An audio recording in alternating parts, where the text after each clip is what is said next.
Business School students. Welcome, sir. Thank you very much. Ambassador Whitman, good professor, and students of 2025, Harvard Business School. Good evening. How are you guys? You're good? Please relax.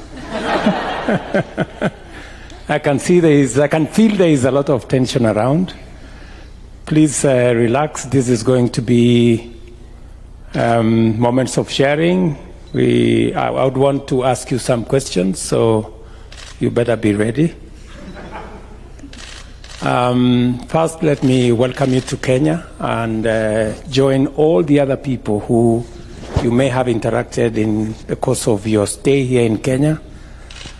Feel at home, and if any one of you chooses not to go back to America, we will give you a Kenyan citizenship. And the reason is I am a scientist by training, not at the Harvard Business School, but at Nairobi University.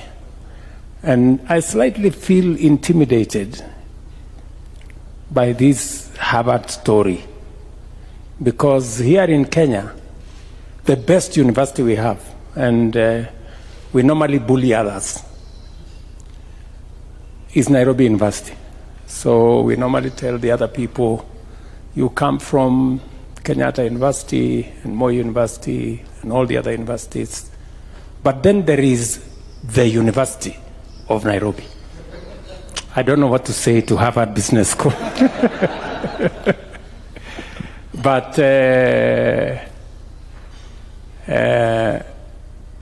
being a scientist, Kenya, if you read between the lines of science, the earliest remains of man have been traced to Kenya. So this is the home of human origin. And therefore, when you are in Kenya, you are at home. So I should have started by saying, welcome home. Secondly, you are in the continent of the future. I say the future because as a leader in this continent, there is every reason, those of you who are in business school, there is every reason for you to think about the future. And the future is here. The future is here for 3.5 reasons. This is the continent with the highest renewable energy capacity and potential. As you've heard, Kenya is 93% green on our grid. We intend to make it 100% in the next 7 years. Kenya will all be green energy. And the future is green. I know there are people who still need some persuasion about where the future is. I don't expect that from anybody from Harvard Business School. I know all of you are persuaded that the future is green. And therefore, if we have 60% of the world's renewable energy assets, that's the future. Secondly, this is the continent that has the youngest population. Our median age is 20, 19 and a half actually. And 50% of the world's workforce by 2050 will be, 40% will be coming from this continent. 40% of the world's workforce will come from this continent by 2050. And by 2050, a quarter of the world's population will live in this continent. This will be the largest market then. On top of that, mineral resources, natural resources this is the place. And therefore, as you think about the future, think about this continent. And as leaders in this continent, we are working at it to make sure that we consolidate the African market into a single market. You must have heard about Africa Continental Free Trade Area. 55 countries, 54 are already signed in. And we are determined to make sure that this continent becomes that continent of the future. And if you are thinking about food security, global food security, 65% of the world's arable, uncultivated land is in Africa. That's where the food security of the future is going to be. So I just want to persuade you that as you walk in the soils of, step in the soils of this continent, just think about the future. And you made the right decision to come this way. Good professor, thank you very much for making it possible for these great people to visit our continent. And just to assure you that we are weaving a new narrative, a narrative that speaks to the reality of what this continent is about. For a very long time, the narrative around this continent was about war and conflict and disease and poverty and hunger. I want to tell you, this continent is about opportunity. It's about investment. This is the future. Professor here from Nigeria will tell you about a Nigerian proverb that says, until the lion learned to write, all stories glorified the hunter. We're beginning to write our own story. We've begun to write our own story. Many people have written stories about us for a long time. We've learned how to write our own story. And we're going to write this right story about this continent. So, to you, as you think about the future, as you think about opportunities in the future, as you think about investment, business, entrepreneurship over the future, you will do yourselves well to think about this continent.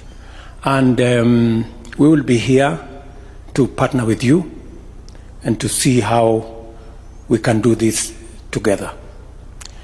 It's no longer going to be the North versus the South. I think that adversarial engagement is no longer necessary. We've made a decision ourselves that we're going to be part of the solution. We're going to provide, our own ideas, our own thoughts, and inform what ultimately becomes global solutions. So together again, we will forge that partnership and build the future together. I don't want to make this a lecture, but I want to listen to anybody who wants to know something different. And finally, I will also ask a few questions at the end. So thank you very much. Welcome to Kenya.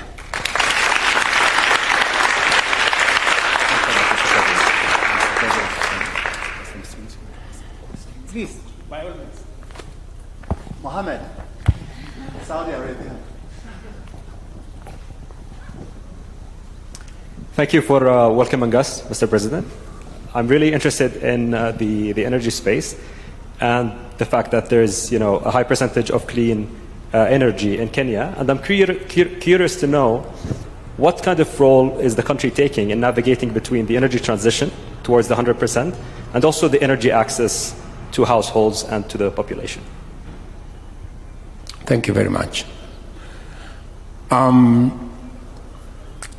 The energy transition conversation is a conversation that informed most of the debate that we had in COP28 in Dubai. It was a very pointed conversation. And there is a realization by everybody, including the reluctant ones, that the future is green. What we need to agree is how we get there. And the journey to the future already began.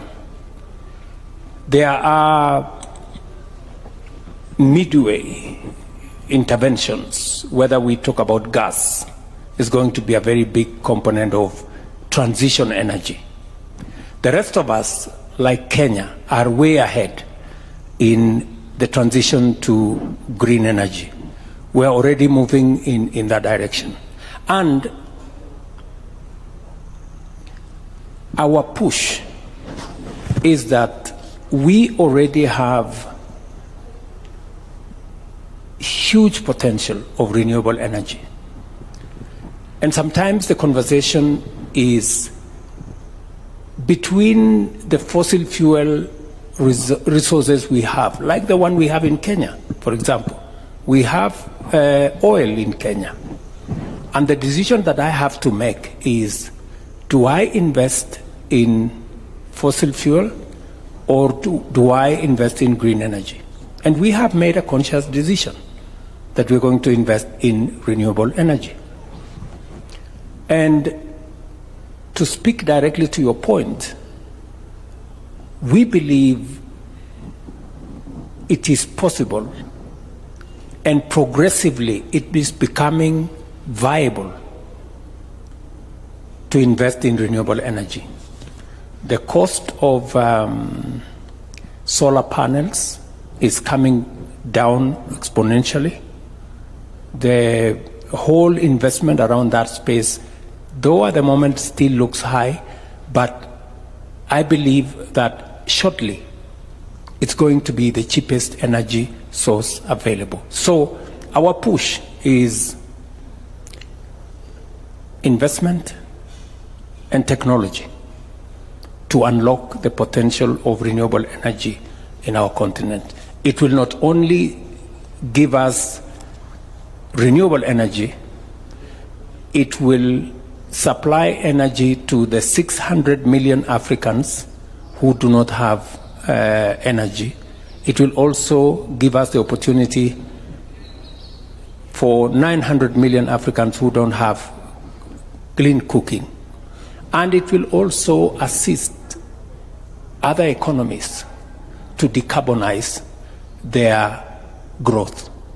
So green growth is the future, not just for Africa, but for everybody else. So if there is going to be, if we are going to decarbonize our industrialization or our growth, we need to unlock the huge potential of renewable energy, and that is in our continent. Two questions from ladies from the